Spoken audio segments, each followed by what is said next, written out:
Tahun 1978, di tengah hutan tropis Guyana, ratusan tenda berdiri rapi. Dari jauh, terdengar nyanyian rohani dan tawa anak-anak yang berlarian. Tapi beberapa jam kemudian, tempat itu sunyi. Ratusan tubuh terbujur di tanah. Bibir mereka berwarna ungu. Di papan kayu di gerbang masuk, satu kalimat tertulis, "Those who do not remember the past are condemned to repeat it." Itulah hari saat iman berubah menjadi racun.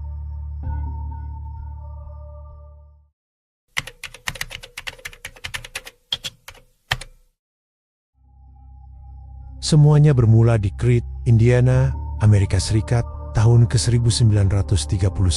Seorang anak bernama James Warren Jones lahir di tengah kemiskinan dan keasingan. Ayahnya adalah veteran perang yang terluka.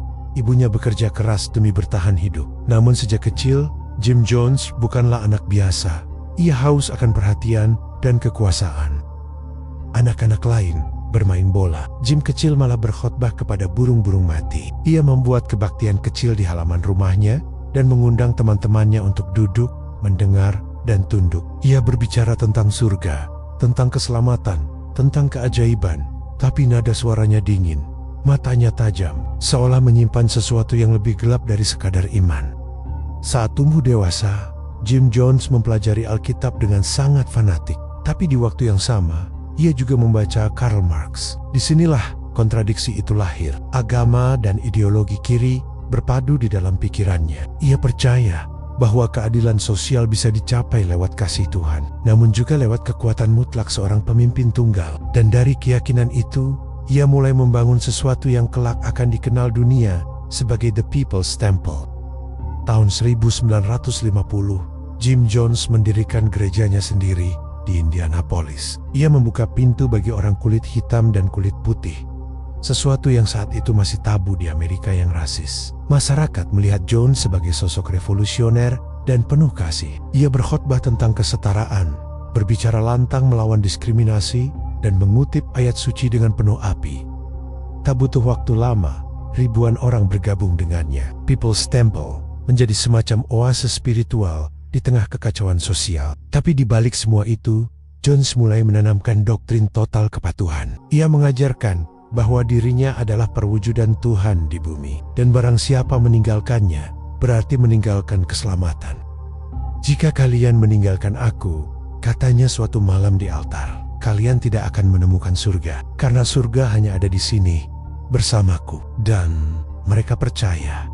Jim Jones mulai memperluas pengaruhnya. Ia pindah ke California, membawa ribuan pengikut. Ia bersekutu dengan politisi, menyumbang untuk kampanye, membantu gelandangan, dan membangun citra pemimpin spiritual yang humanis. Namun di balik layar ada penyiksaan, pengawasan, dan pemerasan mental.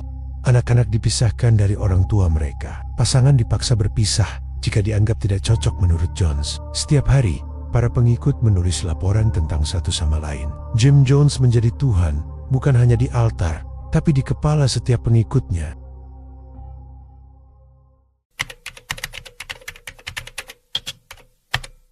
Menariknya, sebelum tragedi besar itu, People's Temple sempat dianggap gerakan cinta terbesar di Amerika. Mereka membantu orang miskin, menyediakan makanan gratis, rumah bagi tunawisma, dan pengobatan bagi yang tak mampu. Namun semakin banyak bantuan diberikan, semakin besar pula ketergantungan pada sang pemimpin.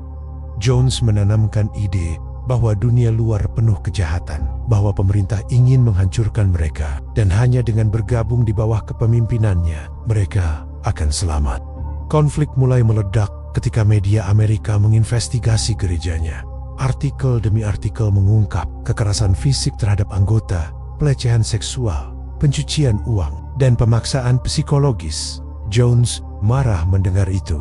Ia menuduh Amerika sedang berusaha membungkam gerakan spiritualnya. Dan dari kemarahan itu, lahirlah ide pelarian terakhir ke Tanah Suci baru. Di akhir tahun 1970-an, dunia melihat sebuah perpindahan besar yang tampak seperti kisah suci. Ribuan pengikut People's Temple meninggalkan Amerika Serikat, menuju belantara Guyana, tanah asing yang dijanjikan Jim Jones sebagai surga sosialisme dan kesetaraan. Di hadapan mereka terbentang hutan tropis yang lebat, lembab, dan jauh dari jangkauan dunia luar. Di sanalah mereka membangun Jonestown, kota kecil di tengah hutan, tanpa pengaruh kapitalisme, tanpa rasisme, tanpa dosa.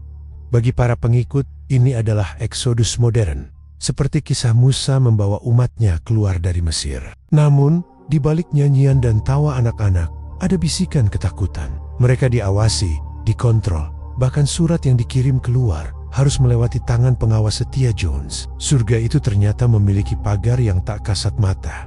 Pagar ketakutan dan manipulasi. Rumor mulai menyebar ke luar negeri. Beberapa mantan anggota melapor bahwa Jonestown bukanlah utopia, tapi penjara di bawah langit tropis. Mereka menyebutkan adanya kerja paksa, kelaparan, dan hukuman fisik bagi yang mencoba kabur.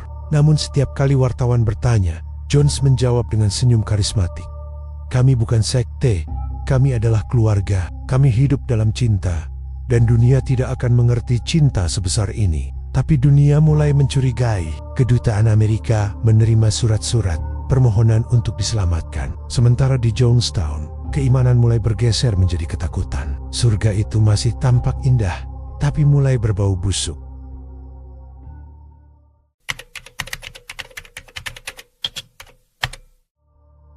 Di tahap ini, Jim Jones bukan lagi seorang pendeta, melainkan nabi dengan para notnya. Ia yakin intelijen berencana membunuhnya.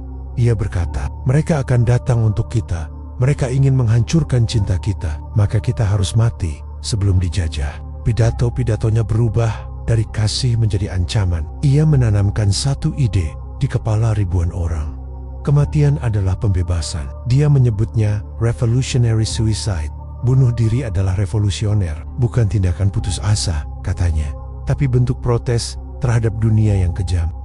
Hari-hari di Jonestown menjadi ritual kegelapan. Pengikut dipanggil tengah malam untuk mengikuti White Night, simulasi bunuh diri massal. Mereka minum cairan berwarna ungu, berpikir itu racun, lalu tertawa lega ketika ternyata bukan. Namun latihan itu dilakukan berulang kali, hingga garis antara simulasi dan kenyataan menjadi kabur. Jones mulai menyiarkan pidato-pidatonya lewat pengeras suara selama 24 jam. Suara itu tak pernah berhenti, menggema di seluruh permukiman.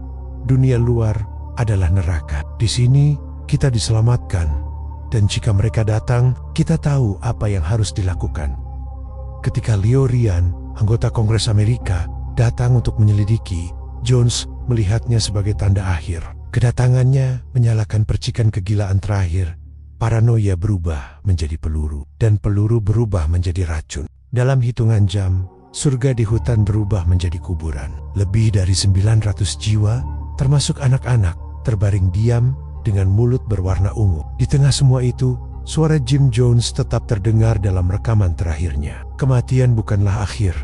Kita mati dengan damai, kita mati bersama. Sebuah tragedi terbesar dalam sejarah manusia yang menunjukkan ketika iman kehilangan arah, cinta bisa berubah menjadi senjata pemusnah.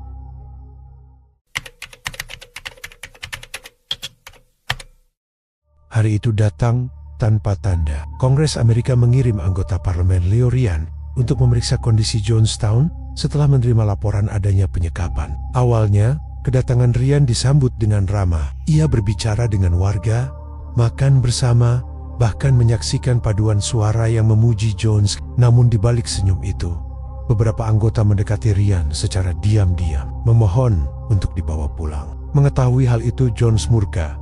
Ia merasa dikhianati. Ketika Ryan dan rombongan hendak pulang dengan pesawat, anggota bersenjata People's Temple menyerang di landasan udara Port Kaituma. Leo Ryan dan 4 orang lainnya tewas ditembak. Dan dari Jonestown, suara Jones bergema lewat pengeras suara untuk terakhir kalinya. Kita telah menunjukkan dunia bahwa kita punya hak atas hidup dan mati. Dunia tidak pantas untuk kita. Lebih baik mati dengan bermartabat daripada hidup di bawah penindasan.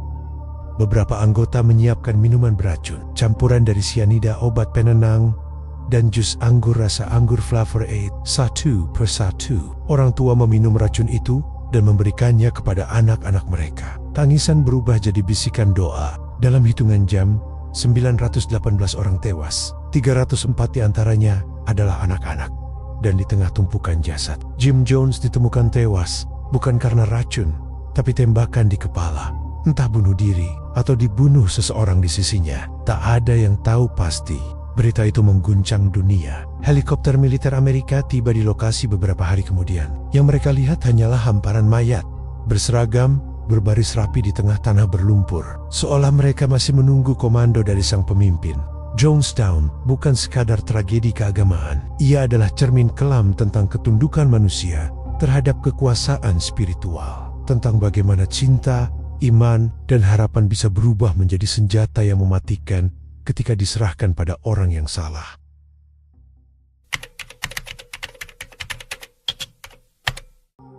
Bertahun-tahun kemudian, rekaman suara terakhir Jim Jones ditemukan. Suara itu penuh desakan, teriakan, tangis anak-anak, dan kalimat terakhir yang menusuk. Kita tidak mati dalam dosa, kita mati dengan bangga. Namun, ketika rekaman itu diputar ulang di ruang-ruang penelitian, ada satu hal yang membuat bulu kuduk berdiri. Suara bisikan samar di latar belakang. Bukan dari John, bukan dari jemaat. Sebuah suara perempuan berbisik, "Aku tidak mau mati." Sebuah kalimat kecil yang menembus dinding waktu dan membongkar ilusi kesempurnaan sang pemimpin. Karena pada akhirnya, iman tanpa nalar bukanlah keselamatan, melainkan racun paling mematikan yang pernah diciptakan manusia.